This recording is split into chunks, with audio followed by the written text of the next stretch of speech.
ہماری حج عبادت زیارت منظور و مقبول فرما۔ میں نے اپنے چند دنوں کے درس میں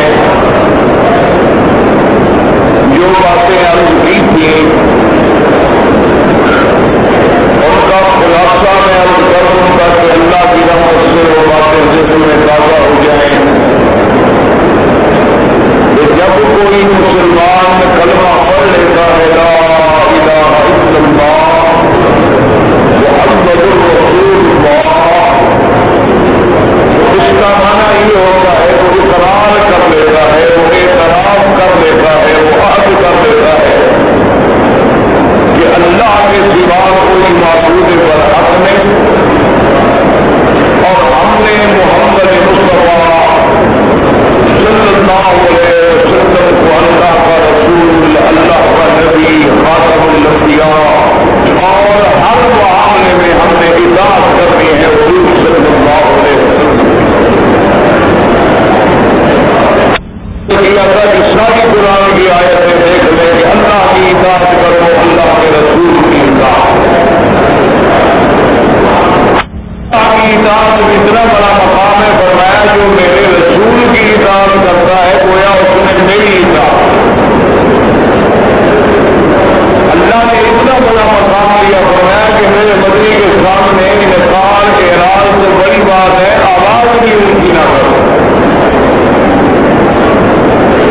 اور اس کی اتنی بڑی سزا رکھی کہ اگر کسی نے عمدن جان کے یعنی نعوذ باللہ اعراض کیا، آواز اونچی کی، جھگڑا اور اعراض انکار کیا، فرمایا انتا بتا آواز تمہارے حج زکات سارے میں برباد کر دو۔ اسی لیے میں نے عرض کیا تھا کہ آپ جھگڑوں میں نہ پڑیں، اللہ سے دعا کریں اللہ ہر مسلمان کو جھگڑوں سے بچائے، اور جس دور میں، جس عصر میں، جس اوقات میں اس وقت حضور کی امت گزر رہی ہے، تقاضا ہے کہ ہم سب اختلافات کو بھول جائیں، ہم اپنے آپ کو ایک بنائیں، لیکن اس کے ساتھ یہ ضرور ہے کہ احقاق حق ہو، اعلان کلمۃ اللہ ہو۔ صلح کرنے کا معنی یہ نہیں ہوتا کہ ہم کافر بن جائیں، صلح کرنے کا معنی یہ نہیں ہوتا نعوذ باللہ کہ ہم یہودی اور نصرانی کا مذہب قبول کر لیں۔ مدد حضور صلی اللہ علیہ وسلم کے ساتھ مکے والوں نے بڑی آگ نرم پیشکش کی تھی، انہوں نے کہا حضور اگر آپ کو دولت چاہیے تو مکے کی ساری دولت آپ کے پاؤں میں ڈال دیتے ہیں، اگر آپ کو کسی بڑے گھر سے رشتہ چاہیے تو آپ اشارہ کریں، ہر لڑکی آپ کے پاؤں پہ قربان کر دیتے ہیں، اور حضور صلی اللہ علیہ وسلم آپ کو اگر بڑائی اور سرداری کا شوق ہے تو ہم مکے کا آپ کو سردار مدہ بتانا ہی مان لیتے ہیں، اور اگر نعوذ باللہ آپ کو ایمان پر کوئی اثر ہو گیا ہے تو ہم سارے مکے والے دن کے علاج کرانے کے لیے تیار ہیں۔ اور ایک دفعہ انہوں نے یہ کہا کہ حضور ہم یوں بھی شروع کرتے ہیں کہ ایک سال آپ ہمارے طریقے پہ چلیں اور ایک سال ہم آپ کے طریقے پہ چلیں گے، شروع کرتے تھے۔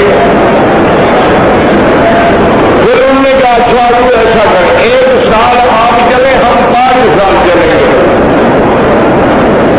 تو سرکار جو اللہ نے فرمایا کہ میرا مدنی جس مقصد کے لیے آپ نے بھیجا ہے، شروع کرنے کا معنی یہ نہیں کہ وہ مقصد ہی ختم ہو جائے، نرم ہونے کا معنی یہ نہیں کہ آپ کی سنت سے ہٹ جائے اور بدعات میں پڑ جائے۔ اللہ نے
کا نام ہے تو تم پڑھا کرو اور کچھ کھڑے ہو جاؤ.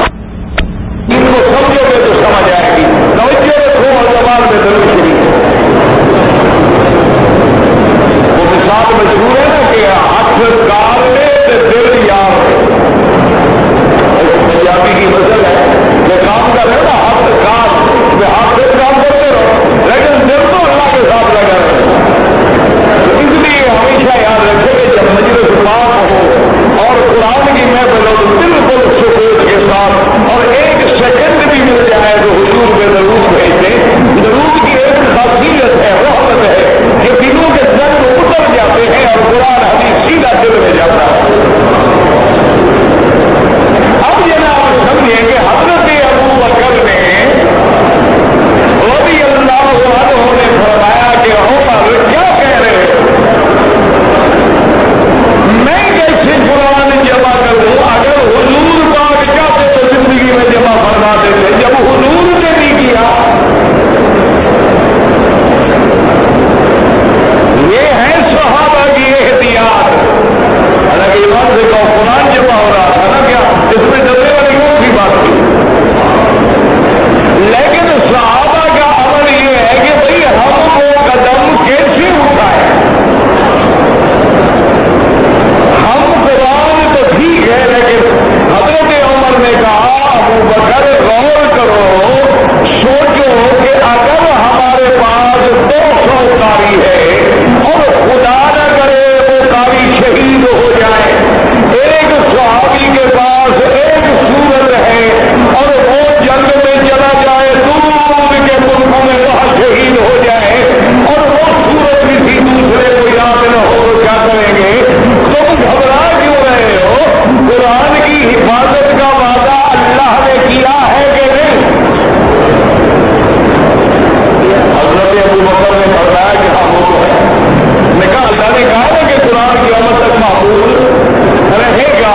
میں کہا یہ بات تو ہے اللہ نے کہا ہے. انہوں نے کہا اچھا یہ بھی حضور نے کہا ہے کہ اللہ نے فرمایا ہے کہ محمد مدنی یہ تیری امت کی شان ہے.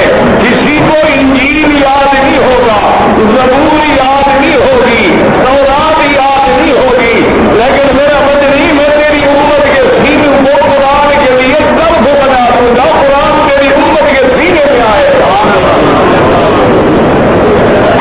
ساری دنیا کو چیلنج کرنے والے ایک تورات کا حافظ لے آئے, ایک انجیل کا حافظ لے آئے, ایک زبور اور بائبل کا حافظ لے آئے یا اور دنیا کی کسی کتاب